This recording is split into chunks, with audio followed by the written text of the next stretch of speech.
Good morning students. ఈరోజు మనం నీతి ఆయోగ్ గురించి చర్చిద్దాం. Introduction. NITI Aayog national institution for transforming India was established on January 1st, 2015 as successor to the Planning Commission. Like Planning Commission, it was also created by an executive resolution of Government of India. Hence, it is a neither constitutional or nor statutory body. నీతి ఆయోగ్ అంటే national institution for transforming India. ఇది జనవరి 1, 2015లో స్థాపించబడింది. మరి అంతకుముందు దేశంలో ప్రణాళికలు రచించడానికి ప్రణాళికా సంఘం ఉండే. మరి ఆ ప్రణాళికా సంఘాన్ని రీప్లేస్ చేస్తూ నీతి ఆయోగ్ను ఎస్టాబ్లిష్ చేయడం జరిగింది. మరి ప్రణాళికా సంఘం ఎట్లా అయితే ఒక ఎగ్జిక్యూటివ్ రెజల్యూషన్ ద్వారా ఏర్పాటు చేయబడ్డదో, మరి ఈ నీతి ఆయోగ్ కూడా కార్యనిర్వాహక శాఖ యొక్క రెజల్యూషన్ ద్వారా ఏర్పాటు చేయబడ్డది. కాబట్టి ఇది ఒక రాజ్యాంగబద్ధమైనటువంటి సంస్థ కానీ లేదంటే చట్టబద్ధమైనటువంటి సంస్థ కానీ కాదు అని మనం చెప్పుకోవచ్చు. Why planning commission has been replaced with NITI Aayog. మరి ప్రణాళికా సంఘం ప్లేసులో నీతి ఆయోగ్ ఎందుకు తేవలసి వచ్చింది, ప్రణాళికా సంఘంను ఎందుకు మార్చాల్సి వచ్చింది అనేది మనం చూద్దాం. దీనికంటే ముందు కొంత మనం ప్రణాళికా సంఘం గురించి చర్చిద్దాం. ప్రణాళికా సంఘాన్ని మనం 1950లో ఏర్పాటు చేసుకున్నాం. దేశానికి అవసరమైనటువంటి ప్రణాళిక రచన చేయడం కోసం, ఆ ప్రణాళిక అమలు తీరును పరిశీలించడం కోసం, రాష్ట్రాలకు యొక్క ప్రోగ్రెస్ను పరిశీలించడం కోసం మరి ప్రణాళికా సంఘం ఏర్పాటు చేసుకున్నాం. మరి ఇది నెహ్రూ యొక్క ఆలోచనల ఫలితంగా ఏర్పడింది అని చెప్పవచ్చు. జవహర్లాల్ నెహ్రూ ఒకసారి రష్యా దేశాన్ని పర్యటించినప్పుడు అక్కడి అభివృద్ధిని చూసి మంత్రముగ్ధుడు కావడం జరిగింది. మరి ఇంత అభివృద్ధి ఎట్లా సాధ్యమైంది రష్యాలో అని ఆయన ఆరా తీస్తే, వాళ్ళు ప్రణాళికలు రచించుకొని ముందుకు వెళ్ళడం వలన అంత అభివృద్ధి సాధ్యమైంది అని చెప్పారు.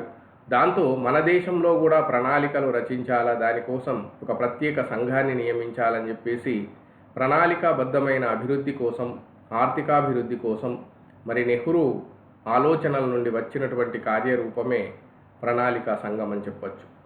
మరి ప్రణాళికా సంఘం ఒక 65 సంవత్సరాలు విస్తృతమైనటువంటి సేవల్ని అందించింది.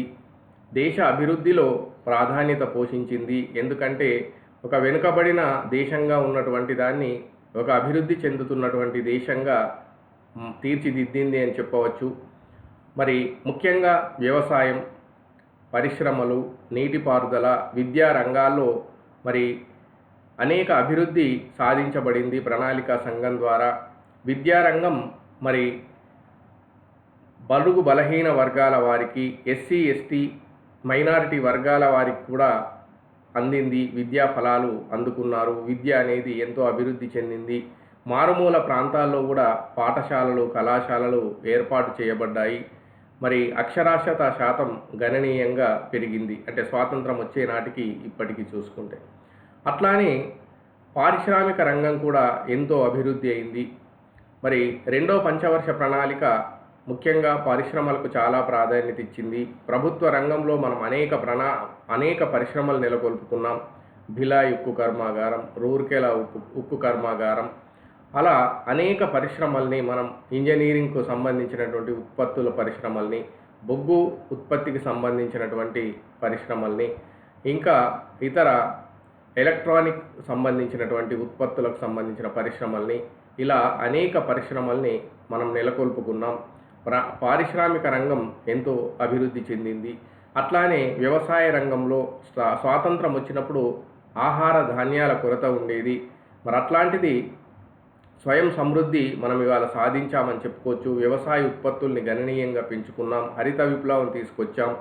మరి ఇవాళ ఆహార ధాన్యాల కొరత లేదు, స్వయం సమృద్ధమైంది అని చెప్పి మనం చెప్పుకోవచ్చు. అట్లానే నీటిపారుదల రంగం అనేక ప్రాజెక్టుల్ని, భాక్రా నంగల్, నాగార్జున సాగర్ లాంటి అనేక ప్రాజెక్టుల్ని మనం నెలకొల్పి ఇవాళ వ్యవసాయ రంగానికి నీటిపారుదల సౌకర్యాలు కల్పించాం. హైడ్రో ఎలక్ట్రిసిటీ పవర్సు పరిశ్రమలు స్థాపించబడ్డాయి. ఇలా వ్యవసాయము, నీటిపారుదల, పరిశ్రమలు, విద్యారంగం ఎంతో అభివృద్ధి చెందాయని చెప్పవచ్చు ప్రణాళికా సంఘం ద్వారా. కాకపోతే మరి అందులో కొన్ని లోపాలు ఉన్నాయి. ఆ లోపాలు ఏమిటి అని చూసినప్పుడు ముఖ్యంగా ఫెడరలిజం, మనది సమాఖ్య రాజ్యం, అంటే రాష్ట్రాలు ఉన్నాయి ఇక్కడ. కానీ ప్రణాళికా సంఘంలో రాష్ట్రాలకు భాగస్వామ్యం లేదు. కేంద్రీకృత పద్ధతిలో పై స్థాయిలో ప్రణాళికలు రచించడం జరిగింది. మరి రిసోర్సెస్ అవన్నీ కూడా మరి రాష్ట్రాల చేతిలో ఉన్నాయి. మరి రాష్ట్రాల్ని భాగస్వామ్యం చేయాలన్నటువంటి ఆలోచనను ప్రణాళికా సంఘం విస్మరించింది. అది ఒక కారణం. రెండవది, వికేంద్రీకరణ అనేది ప్రజాస్వామ్యానికి వెన్నెముక వంటిది. మరి ఆ వికేంద్రీకరణ అనేది ప్రణాళికా సంఘంలో లేదు. కేంద్రీకరణ విధానం ఉంటుండే. మరి ప్రణాళికలన్నీ కూడా పై స్థాయిలో రచించబడేవి. కానీ వాస్తవంగా క్రింది స్థాయిలో పరిస్థితులను ఆధారంగా చేసుకుని ప్రణాళిక రచన జరగాలి. అందుకే నీతి ఆయోగ్ అనేది మరి బాటమ్ అప్ అప్రోచ్కు ప్రాధాన్యత ఇస్తుంది. కానీ ప్రణాళికా సంఘం మరి పైనుండి కిందికి ప్రాధాన్యత ఇచ్చింది. ఇలా ఇంకా కొన్ని లోపాలు ఏమిటి అంటే, ప్రణాళికా సంఘానికి తగినంత యంత్రాంగం లేదు. మరి ఎక్స్పర్ట్స్ దాంట్లో సభ్యులుగా లేరు. ఇలా అనేక కారణాల వలన మరి ప్రపంచ ఆర్థిక వ్యవస్థకు ధీటుగా భారత వ్యవస్థ తట్టుకోవడంలో అంతగా అది శ్రద్ధ కనబరచలేకపోయింది, సఫలం కాలేకపోయింది, రాష్ట్రాల భాగస్వామ్యాన్ని కోరలేకపోయింది. కాబట్టి ఇలాంటి కారణాల ద్వారా మరి మనం పెరుగుతున్న టెక్నాలజీని వినియోగించుకోవడం, ప్రపంచ ఆర్థిక వ్యవస్థతో పోటీ పడడం, రాష్ట్రాల భాగస్వాములను చేయడం, ప్రజల సాంఘిక ఆర్థిక అభివృద్ధికి ఇంకా ఇతోధిక కృషి చేయవలసినటువంటి అవసరాన్ని గుర్తించి గౌరవనీయ ప్రధానమంత్రి మోడీ గారు మరి ఈ నీతి ఆయోగ్ స్థాపనకు కృషి చేశారు అని చెప్పి మనం చెప్పుకోవచ్చు. ఇప్పుడు మరి ఎందుకు చేంజ్ చేశామన్నది డీటెయిల్డ్గా మనం చూద్దాం. The contemporary world is governed by constitutional ethos like federalism rather than centralization. As Planning Commission do not favor to federalism, as it was formed under the influence of a command economy. It failed to cater the regional growth to Indian economy with so many variant states and situations. ఇందాక మనం చెప్పుకున్నట్టుగా మరి ఇవాళ ప్రపంచవ్యాప్తంగా కూడా అన్ని దేశాలు సమాఖ్య విధానానికి ప్రాధాన్యత ఇస్తున్నాయి. కేంద్రీకరణ విధానం కంటే వికేంద్రీకరణ విధానం మంచిది అని నమ్ముతున్నాయి. మరి కానీ ప్లానింగ్ కమిషన్ తీసుకుంటే మరి రాష్ట్రాలకు ఇది పార్టిసిపేషన్ ఇవ్వలేదు, ఫెడరలిజానికి అనుకూలంగా లేదు. అంతేకాకుండా కేంద్రీకృత ఆర్థిక విధానాల్ని ఇది అవలంబించింది. మరి దేశ అభివృద్ధిని అన్ని ప్రాంతాలకు సమాన స్థాయిలో విస్తరించలేకపోయింది, పరిస్థితులకు అనుగుణంగా నిర్ణయాలు తీసుకోలేకపోయింది. కాబట్టి ఇది రీప్లేస్ అయ్యి నీతి ఆయోగ్ వచ్చింది అని మనం చెప్పుకోవచ్చు. Next, cooperative federalism and fiscal federalism will help to meet the divorce needs of different states and union territories in which planning commission had failed drastically. Plans have to be formulated by fulfilling the aspirations of states by tailoring the plans to suit their needs and requirements. మరి ఇక్కడ సమాఖ్య పద్ధతిలో, సహకార పద్ధతిలో మరి ఇది help చేయడంలో విఫలమైంది. రాష్ట్రాల్ని, కేంద్రపాలిత ప్రాంతాల్ని కలుపుకొని వెళ్ళడంలో విఫలమైంది. వాటి ఆశయాలు, అవసరాలకు అనుగుణంగా ప్రణాళికల రూపకల్పనలో విఫలమైంది కొంతవరకు అని చెప్పి మనం చెప్పుకోవచ్చు. Next, NITI Aayog is the premier policy think tank of government of India that replaces planning commission and aims involve the states in economic policy making in India. It will be providing strategic and technical advice to the centralized state governments, that is, by adapting bottom-up approach rather than traditional top-down approach as occurred in case of planning commission. But నీతి ఆయోగ్ ఏంటి అంటే, ఒక policy ఏమిటి అంటే think tank of government of India అని చెప్పవచ్చు. నీతి ఆయోగ్ అంటే ఒక ఆలోచనల యొక్క ట్యాంకుగా మనం దీన్ని పరిగణించవచ్చు. ఎందుకంటే మేధావులు, ఎక్స్పర్ట్స్, నేషనల్, ఇంటర్నేషనల్స్ ఎక్స్పర్ట్స్ను మనము ఇందులో సభ్యులుగా నియమిస్తున్నాం. అవసరమైతే వాళ్ళను ఈ పాలసీ మేకింగ్ అప్పుడు కానీ లేదా ఏమైనా డాక్యుమెంటరీ విజన్ పాలసీస్ రూపొందించినప్పుడు కానీ వాళ్ళ సలహాలు మనం తీసుకుంటున్నాం, వాళ్ళ భాగస్వామ్యాన్ని తీసుకుంటున్నాం. అవసరమైనప్పుడు ఆ డొమైన్, ఆ రంగానికి సంబంధించిన నిపుణుల్ని మనం ఆహ్వానిస్తున్నాం కాబట్టి ఇది ఒక రకంగా థింక్ ట్యాంక్గా చెప్పుకోవచ్చు. అంతేకాకుండా ఇది ప్లానింగ్ కమిషన్ ప్లేస్లో మరి వచ్చింది. దీని యొక్క ఎయిమ్ ఏంది అంటే అన్ని రాష్ట్రాలను ఆర్థిక అభివృద్ధిలో, ఆర్థిక ప్రక్రియలో భాగస్వాములను చేయడం. అంతేకాకుండా అన్ని రాష్ట్రాలకు వ్యూహాత్మకమైనటువంటి సాంకేతిక పరమైనటువంటి సహకారాన్ని అందించడము. అందుకే ఇందాక మనం చెప్పుకున్నాం, ప్లానింగ్ కమిషన్ అనేది టాప్ డౌన్ అప్రోచ్ను ఫాలో అయింది. అంటే పైనుండి కింది స్థాయికి అది తన ప్రణాళికలు రచించి పంపింది. వీళ్ళ యొక్క యాస్పిరేషన్స్, వీళ్ళ యాటిట్యూడ్స్, వీళ్ళ యొక్క అవసరాల్ని పట్టించుకోలేదు. కానీ నీతి ఆయోగ్ అనేది టాప్ డౌన్ అప్రోచ్ కాకుండా బాటమ్ అప్ అప్రోచ్, కింది స్థాయి నుండి మరి పైకి పరిపాలన, పైనకు ప్రణాళికలు అనేటువంటిది దీని యొక్క ప్రధాన ఉద్దేశం. అందుకే మరి ప్లానింగ్ కమిషన్ ప్లేస్లో మనం నీతి ఆయోగ్ను నెలకొల్పుకోవడం జరిగింది. ఒక ట్రాన్స్ఫార్మింగ్ ఇండియాను తయారు చేయాలా అన్నటువంటి ఉద్దేశంతో మరి దీన్ని ఏర్పాటు చేయడం జరిగింది. దీని యొక్క కాంపోజిషన్ ఎలా ఉంటుంది అనేది మనం చూద్దాం. చైర్పర్సన్, ఈ నీతి ఆయోగ్కు అధ్యక్షుడిగా ప్రధానమంత్రి వ్యవహరిస్తారు. ఇక దీనికి ఒక గవర్నింగ్ కౌన్సిల్ ఉంటుంది. It comprises the chief ministers of all states and lieutenant governors of union territories. మరి ఈ గవర్నింగ్ కౌన్సిల్లో, గవర్నింగ్ బాడీలో అన్ని రాష్ట్రాల ముఖ్యమంత్రులు, అన్ని కేంద్రపాలిత ప్రాంతాల లెఫ్టినెంట్ గవర్నర్లకు ఇందులో భాగస్వామ్యం ఉంటుంది. కాబట్టి అన్ని రాష్ట్రాల ముఖ్యమంత్రులు, కేంద్రపాలిత ప్రాంతాల లెఫ్టినెంట్ గవర్నర్లు ఉండి మరి ప్రణాళికలు మనం ఏ విధంగా తయారు చేసుకునాలా, ఫండ్స్ అలొకేషన్ ఏ విధంగా చేయాలా, ఇలా అన్నింటిలో రాష్ట్రాలకు ఇది భాగస్వామ్యం కల్పించడం కోసం మరి దీన్ని గవర్నింగ్ కౌన్సిల్లో అన్ని రాష్ట్రాల సీఎంలు,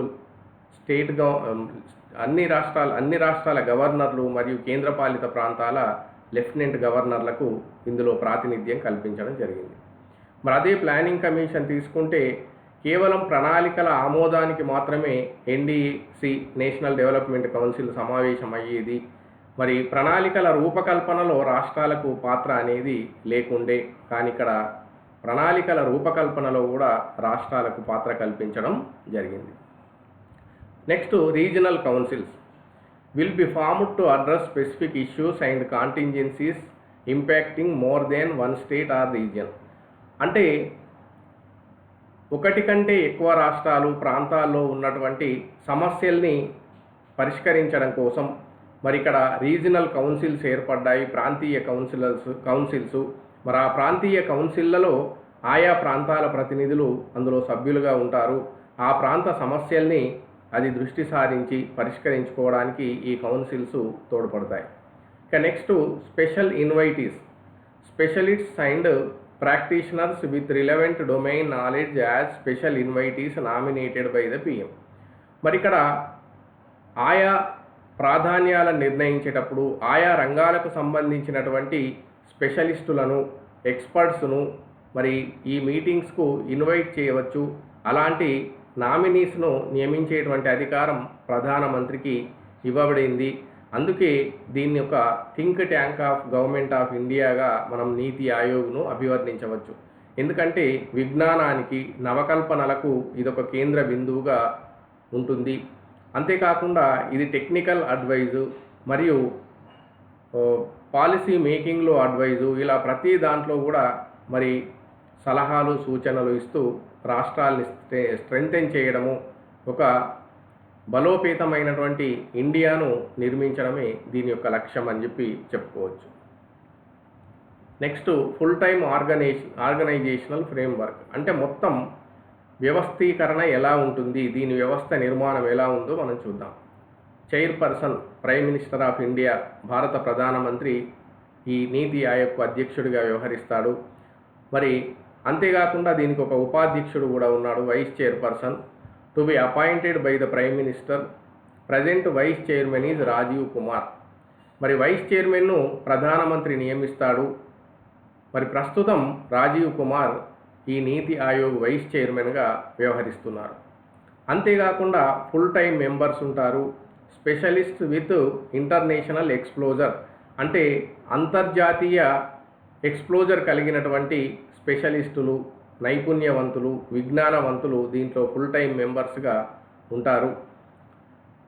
next part time members, maximum of 2 from leading universities, research organisations and other relevant institutions in an ex officio capacity. అంటే పదవీ రీత్యా కొంతమంది తాత్కాలిక సభ్యులను ఇందులో తీసుకోవడం జరిగింది. దాదాపుగా 2 సభ్యుల్ని మనం తీసుకుంటాం దీంట్లో. మరి వివిధ యూనివర్సిటీలు లేదా పరిశోధనా సంస్థల్లో విస్తృత అనుభవము, విస్తృత జ్ఞానము, నైపుణ్యము కలిగినటువంటి వ్యక్తుల్ని 2 మనం ఎక్స్ అఫీషియో కెపాసిటీలో, అంటే పదవీ రీత్యా వాళ్ళను సభ్యులుగా పార్ట్ టైం మెంబర్స్గా నియమిస్తాము. మరి ప్లానింగ్ కమిషన్లో ఈ విధానం లేదు, పార్ట్ టైం మెంబర్స్కు అందులో అవకాశం లేకుండే. Next ex officio members, maximum of 4 members of the union council of ministers to be nominated by the prime minister. మరి అంతేకాకుండా పదవీ రీత్యా ఇంకో 4 సభ్యులను ఇక్కడ నియమించడం జరుగుతుంది ఫుల్ టైం మెంబర్స్గా. అయితే వీళ్ళు రొటేషన్ పద్ధతిలో మరి మారుతూ ఉంటారు. మ్యాక్సిమం 4 మెంబర్స్ను యూనియన్ కౌన్సిల్ ఆఫ్ మినిస్ట్రీ నుండి తీసుకోవచ్చు. అంటే 4 కేంద్ర మంత్రులను దీనికి ఎక్స్ అఫీషియో మెంబర్స్గా ప్రధానమంత్రి నియమిస్తాడు, నామినేట్ చేస్తాడు. ముఖ్యంగా హోం, ఆర్థిక, వ్యవసాయం, రక్షణ ఇలాంటి రంగాలకు చెందినటువంటి వాళ్ళను రొటేషన్ పద్ధతిలో నియమిస్తూ ఉంటారు. నెక్స్ట్ చీఫ్ ఎగ్జిక్యూటివ్ ఆఫీసర్, దీనికి ఒక కార్యనిర్వహణ అధికారి ఉంటాడు. పాలనాపరమైనటువంటి అధికారం అంతా ఆయనకే ఉంటుంది. మరి దీని పాలనా అధిపతిగా ఆయన వ్యవహరిస్తాడు, CEO. ఈయన కూడా ప్రధానమంత్రిచే నియమించబడతాడు. To be appointed by the prime minister for a fixed tenure, ఒక ఫిక్స్డ్ టెన్యూర్కు ఆయన నియమించబడతాడు. In the rank of secretary to the government of India, అంటే IAS హోదా కలిగినటువంటి వ్యక్తిని దీనికి CEOగా నియమించడం జరుగుతుంది, ప్రధానమంత్రి నియమిస్తాడు. మరి ఆయనకు state government of India secretary యొక్క హోదా ఉంటుంది. Present CEO is Shaktikant Das, ప్రస్తుత కార్యనిర్వహణ అధికారి శక్తికాంత్ దాస్. ఇక దీనికి ఒక పాలనా విభాగం ఉంది, సచివాలయం ఉంది, సెక్రటేరియట్, యాజ్ డీమ్డ్ నెసెసరీ, అంటే అవసరాలను బట్టి మరి అందులో ఉద్యోగుల సంఖ్యను ఎక్కువ తక్కువ చేయడం జరుగుతుంది. అవసరాలకు అనుగుణంగా మరి దీనికి ఒక సచివాలయం కూడా ఏర్పాటు చేయబడుతుంది. అందులో మరి సెక్రటరీ, డిప్యూటీ సెక్రటరీ, అదేవిధంగా ఇంకా అనేక మంది అధికారులు, ఉద్యోగులు అందులో పనిచేస్తారు, పాలనాపరమైన విధులు నిర్వహిస్తారు. Next aims and objectives. మరి నీతి ఆయోగ్ యొక్క లక్ష్యాలు ఏమిటి అని చూసినప్పుడు, it will seek to provide a critical directional and strategic input to the development process. అంటే అభివృద్ధికి అవసరమైనటువంటి డైరెక్షనల్ అంటే దర్శకత్వం మరియు స్ట్రాటజిక్ ఇన్పుట్ను అందించడము, క్రిటికల్ సందర్భాల్లో సలహాలను అందించడం రాష్ట్రాలకు ఈ నీతి ఆయోగ్ యొక్క ప్రధాన లక్ష్యంగా మనం చెప్పుకోవచ్చు. అంతేకాకుండా it will be evolving A shared vision of national development priorities, sectors and strategies with active participation of states in the light of national objectives.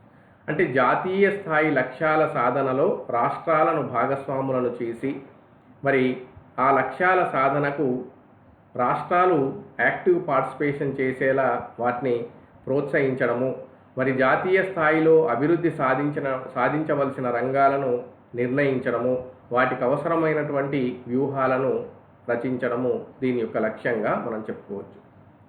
Next redressal of inequalities based gender bias, caste and economic disparities.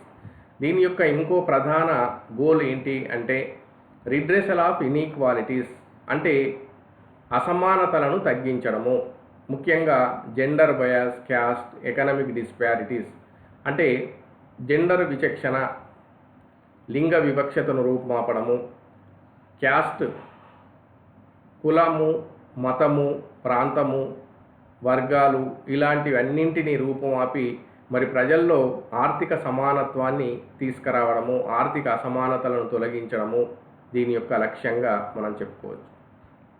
To foster cooperative federalism through structured support initiatives and mechanisms with the states on a continuous basis. మరి ఈ నీతి ఆయోగ్ అనేది ఒక continuous బేస్లో ఫెడరలిజంను strengthen చేయడం కోసం అవసరమైనటువంటి ఇనిషియేటివ్స్ను, మెకానిజంను, యంత్రాంగాన్ని అందిస్తుంది. రాష్ట్రాల కోఆపరేషన్తో మరి ఇది ముందుకు సాగుతుంది అని చెప్పి మనం చెప్పుకోవచ్చు. Next, to offer A platform for resolution of inter sectorial and inter departmental issues. మరి ఇది ఒక ప్లాట్ఫామ్ వంటిది. ఏ ప్లాట్ఫామ్ అంటే సమస్యల నివారణ యంత్రాంగం, ఒక ట్రబుల్ షూటర్ సెక్టార్గా మనం దీన్ని చెప్పుకోవచ్చు. మరి inter sectoral and inter departmental issues, అంతర్గతంగా వివిధ విభాగాల మధ్య, వివిధ మంత్రిత్వ శాఖల మధ్య, వివిధ ప్రాంతాలు అంటే రాష్ట్రాల మధ్య ఎలాంటి సమస్యలున్నా కూడా మరి చక్కటి పరిష్కారం చూపించడానికి ఇదొక ప్లాట్ఫామ్గా ఉపయోగపడుతుంది. అది దీని యొక్క లక్ష్యంగా మనం చెప్పుకోవచ్చు. The NITI Aayog will provide central and state governments with relevant strategic and technical advice across the spectrum of key elements of policy. మరి విధాన నిర్ణయీకరణలో కేంద్ర రాష్ట్ర ప్రభుత్వాలను భాగస్వాములను చేయడం, వాళ్ళకు అవసరమైనటువంటి వ్యూహాత్మక సాంకేతిక సహాయాలను అందించడానికి ఇది కృషి చేస్తుంది అని మనం చెప్పుకోవచ్చు. To provide advice and encourage partnerships between educational and policy research institutions. మరి ఇది వివిధ భాగస్వామ్య సంస్థల మధ్య ఒప్పందాలను కుదుర్చడము, వాటి మధ్య భాగస్వామ్యాన్ని పెంపొందించడానికి అవసరమైనటువంటి సలహాలు, సూచనలు ఇస్తుంది. ముఖ్యంగా ఎడ్యుకేషనల్ మరియు పాలసీ రీసెర్చ్ ఇన్స్టిట్యూషన్స్ యొక్క భాగస్వామ్యాన్ని ఇది ప్రోత్సహిస్తుంది. విద్యాలయాల్లో పరిశోధనను ప్రోత్సహిస్తుంది. అట్లానే విద్యాలయాలకు, పరిశ్రమలకు మధ్య అనుసంధానం ఏర్పాటు చేస్తుంది. రెండింటి మధ్య రీసెర్చ్ కొలాబరేషన్ చేస్తుంది అని చెప్పి చెప్పుకోవచ్చు. Integrate villages institutionally into the development process. అంతేకాకుండా గ్రామాలను అభివృద్ధిపరిచి, గ్రామాలను బలోపేతం చేసి, స్ట్రక్చరల్గా డెవలప్మెంట్ చేసి, వాటిని రాష్ట్రాలు, దేశంతో అనుసంధానం చేసి గ్రామాల స్వయం సమృద్ధికి అవసరమైన ఇన్ఫ్రాస్ట్రక్చరల్ ఫెసిలిటీస్ను డెవలప్ చేయడం, గ్రామాల సర్వతోముఖాభివృద్ధికి కృషి చేయడం దీని యొక్క లక్ష్యంగా చెప్పుకోవచ్చు. ఎందుకంటే గాంధీజీ చెప్పాడు గ్రామ స్వరాజ్యమే దేశ స్వరాజ్యం అని. కాబట్టి గ్రామాలు అభివృద్ధి చెందితే దేశం అభివృద్ధి చెందుతుంది. నెక్స్ట్, దీని యొక్క ఫంక్షన్స్ ఏమిటి అనేది చూద్దాం. To evolve A shared vision of national development priorities, sectors and strategies with active participation of states in the light of national objectives.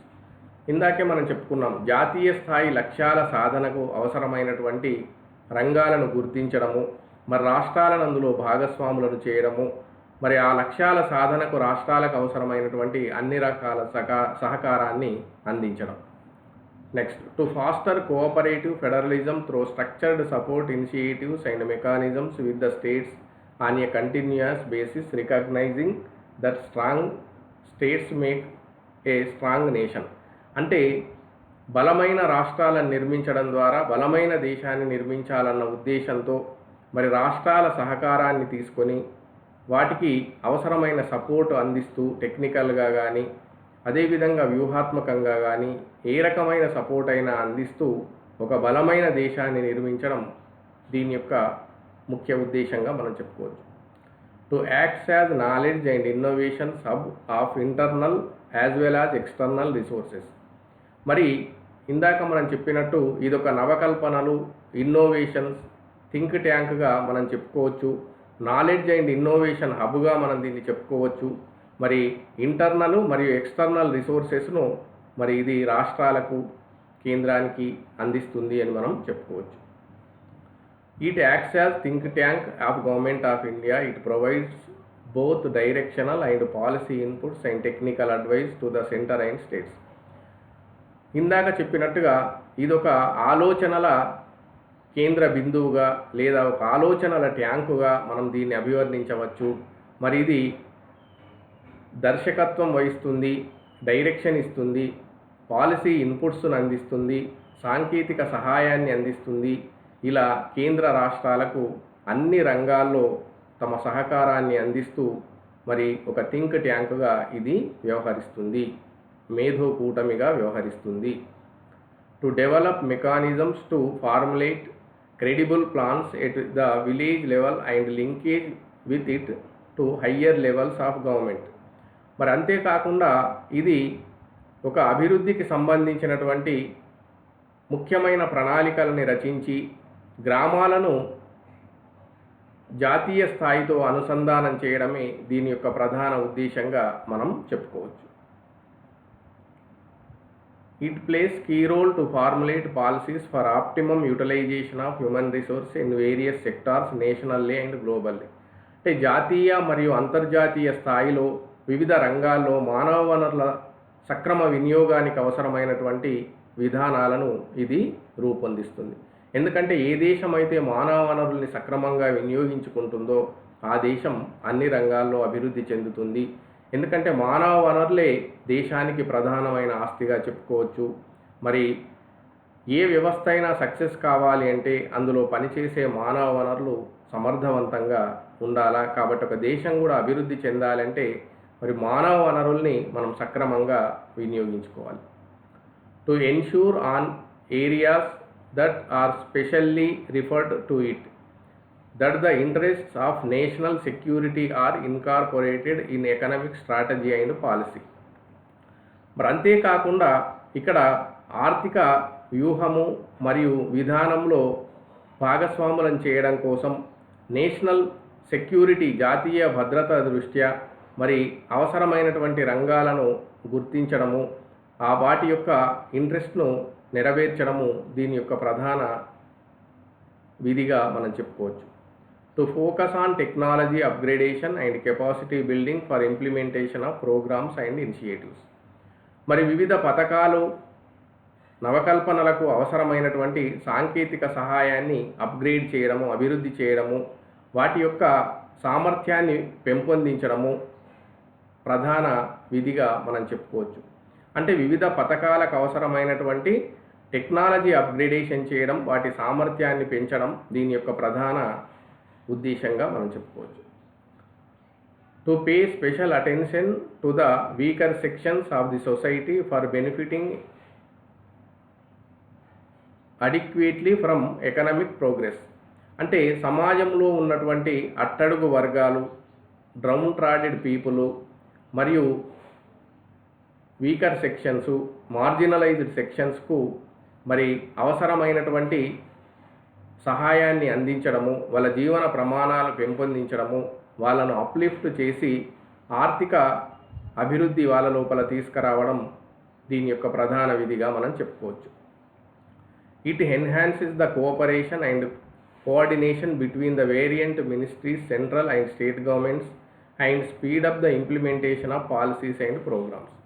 ఇది కేంద్ర రాష్ట్రాల మధ్య సహకారాన్ని, సమన్వయాన్ని పెంపొందించి వివిధ పథకాలు, ప్రోగ్రామ్స్, పాలసీస్ను తొందరగా సత్వరంగా ఇంప్లిమెంట్ చేయడానికి ఇది కృషి చేస్తుంది అని చెప్పుకోవచ్చు. అంటే ప్రణాళికలు, పథకాలు, విధానాల యొక్క సత్వర అమలు కోసం వివిధ కేంద్ర రాష్ట్రాల మధ్య అవసరమైనటువంటి కోఆర్డినేషన్ను, కోఆపరేషన్ను ఇది కల్పిస్తుంది అని మనం చెప్పుకోవచ్చు.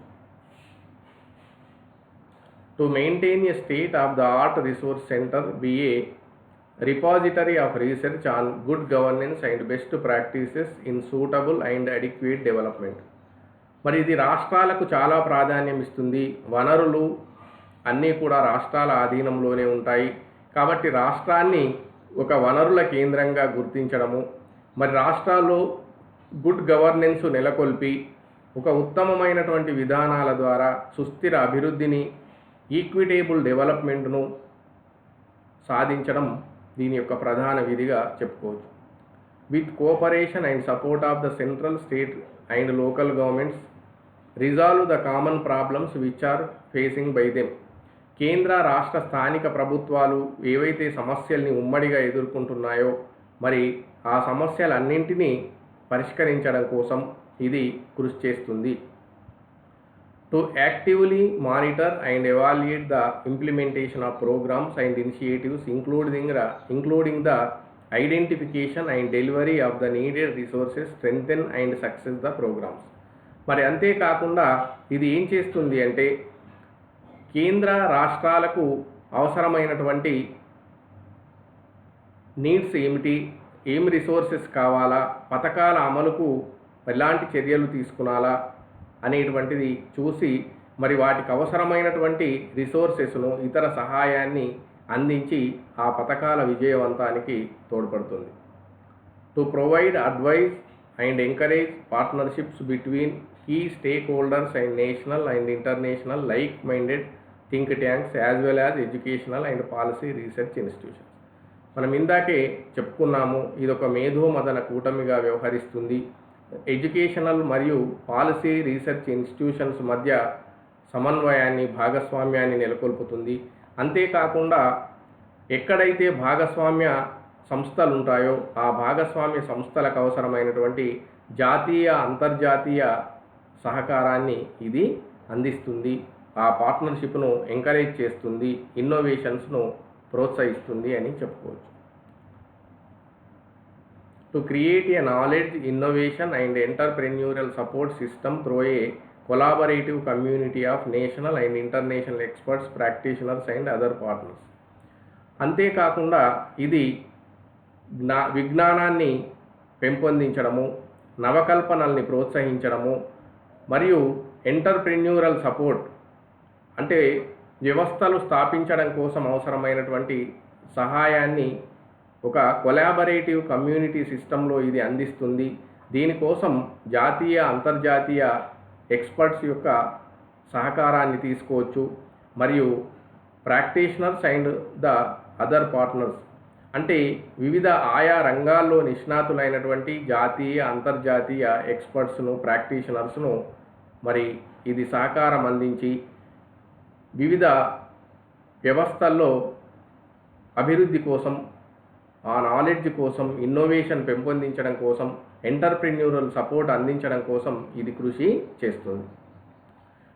To review any matter in the part of economic strategy and policy making అంటే ఆర్థిక వ్యూహం మరియు పాలసీ మేకింగ్కి అవసరమైనటువంటి ఏ మ్యాటర్నైనా కూడా ఇది రివ్యూ చేసేటువంటి అధికారాన్ని కలిగి ఉంది.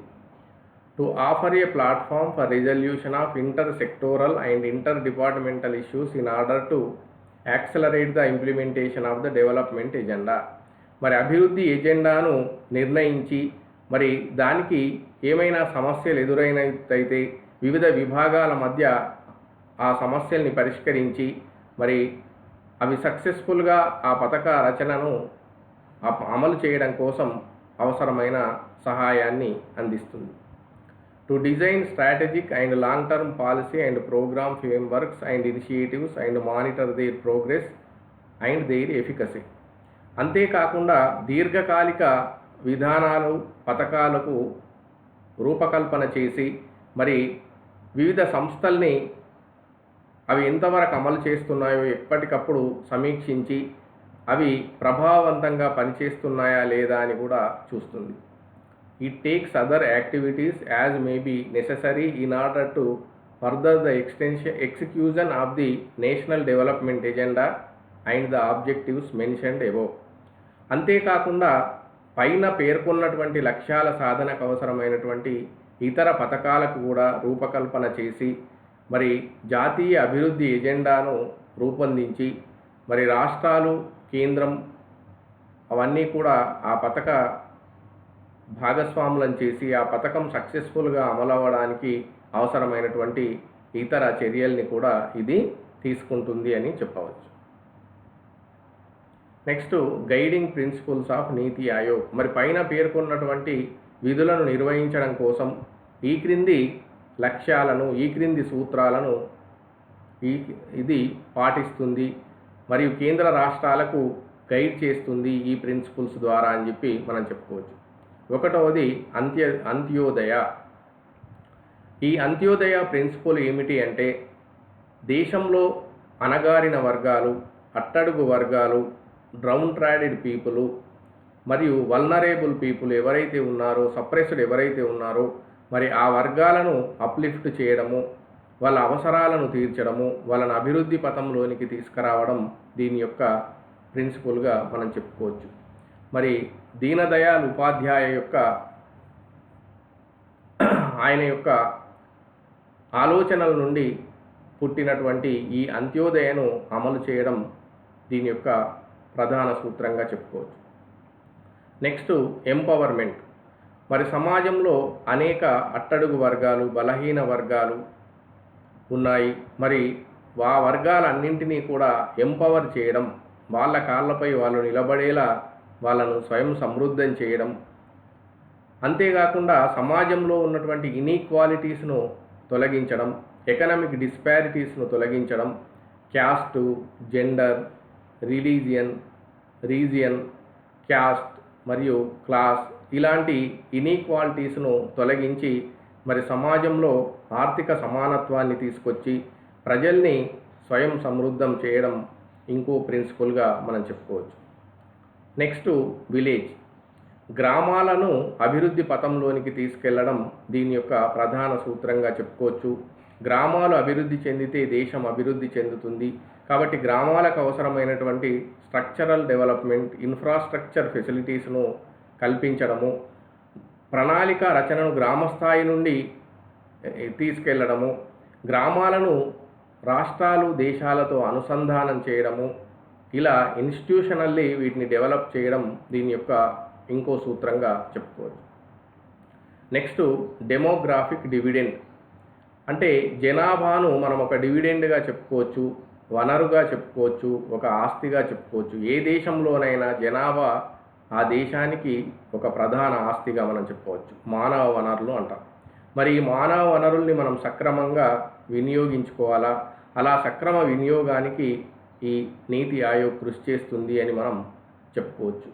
ఎందుకంటే దేశంలో ఉన్నటువంటి ప్రజలు మరి వాళ్ళకు విద్యను అందించడము, వాళ్ళకు నైపుణ్యాలు అందించడము, శిక్షణ కల్పించడం, అంతేకాకుండా వాళ్ళకు స్వయం ఉపాధికి అవసరమైనటువంటి పథకాలు రూపకల్పన చేయడం, స్వయం ఉపాధి కల్పించడము, ఇలాంటి కార్యక్రమాల ద్వారా మనం మానవ వనరుల్ని అభివృద్ధిలో భాగస్వాములను చేయవచ్చు.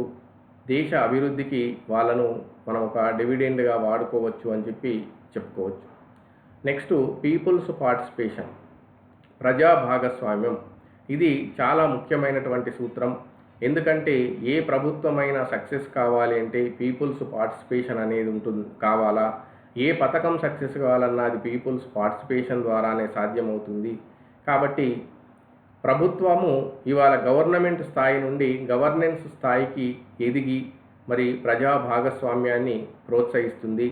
సిటిజన్ సెంట్రిక్ గవర్నమెంట్గా మారింది. అదేవిధంగా పీపుల్ సెంట్రిక్ గవర్నమెంట్గా మారింది. మరి దీన్ని సాధించడం కోసం ప్రధాన డ్రైవ్గా గవర్నెన్స్ను ఎంచుకోవడం జరిగింది. ఇలా అన్ని రంగాల్లో ప్రజా భాగస్వామ్యాన్ని ప్రోత్సహించడానికి ఇది కృషి చేస్తుంది. Next good governance. మరి సుపరిపాలన లక్షణం ఏంటి అంటే బాధ్యతాయుతంగా ఉంటుంది, పారదర్శకంగా ఉంటుంది, సక్సెస్ఫుల్గా పనిచేస్తుంది. ఇది అందించే సర్వీసెస్ నాణ్యమైనవిగా ఉంటాయి, వేగవంతంగా ఉంటాయి. మరి అట్టడుగు వర్గాలకు లబ్ధి చేకూర్చేలా గుడ్ గవర్నెన్స్ ఉంటుంది. కాబట్టి ఒక గుడ్ గవర్నెన్స్ను రూపకల్పన చేసి ప్రజల్ని అందులో భాగస్వాములను చేసి దేశ అభివృద్ధికి కృషి చేయడం ఇంకో ప్రిన్సిపల్గా మనం చెప్పుకోవచ్చు. Next sustainability. Last one principle ఏంటంటే సస్టైనబిలిటీ, సుస్థిర అభివృద్ధి. అంటే కేవలం ఏదో ఆర్థికంగా కొంత అభివృద్ధి సాధిస్తేనే అది నిజమైన అభివృద్ధి కాదు. సాధించిన అభివృద్ధి ఫలాలు ప్రతి పౌరుడికి అందాలి. దాన్నే మనం సుస్థిర అభివృద్ధిగా చెప్పుకోవచ్చు. మరి దేశంలో ఉన్నటువంటి పర్యావరణ పరిరక్షణకు కృషి చేస్తూ, దేశంలో ఉన్నటువంటి సంస్కృతి సాంప్రదాయాలను పరిరక్షిస్తూ, వారసత్వ సంపదను పరిరక్షిస్తూ, మరి ప్రగతి ఫలాలు అందరికీ అందేలా చూసినప్పుడే దాన్ని నిజమైన అభివృద్ధి, సుస్థిరమైనటువంటి అభివృద్ధిగా మనం చెప్పుకోవచ్చు. అంతేగాని ఆర్థికంగా కొంత పెరుగుదల జరగగానే అది నిజమైన అభివృద్ధి కాదు. స్థిర అభివృద్ధి కోసం మనం కృషి చేయాలి, దేశం కృషి చేయాలి. ఇలా సుస్థిర అభివృద్ధి సాధన కోసం నీతి ఆయోగ్ కృషి చేస్తుంది అని చెప్పుకోవచ్చు. ఇవన్నీ కూడా నీతి ఆయోగ్ యొక్క గైడింగ్ ప్రిన్సిపల్స్గా మనం చెప్పుకోవచ్చు. ఇలా నీతి ఆయోగ్ మరి అనేక ఇనిషియేటివ్స్ కూడా తీసుకున్నది. మరి మెడికల్ కౌన్సిల్ ఆఫ్ ఇండియాను సంస్కరించాలని, అదేవిధంగా ల్యాండ్ లీజింగ్ యాక్టును రూపొందించడము, ఇలా భూ సంస్కరణల చట్టాల్లో మార్పులు తీసుకురావడము, వ్యవస్థలోని అనేక రంగాల్లో కూడా అనేక ఇనిషియేటివ్స్ను ప్రోత్సహిస్తూ ఇవాళ నీతి ఆయోగ్ అనేది దేశ అభివృద్ధిలో కీలకమైనటువంటి పాత్ర పోషిస్తుంది అని మనం చెప్పుకోవచ్చు. దీంతో ఈ క్లాస్ కంప్లీట్ అయింది. Thank you. తిరిగి నెక్స్ట్ క్లాస్లో కలుద్దాం. బాయ్.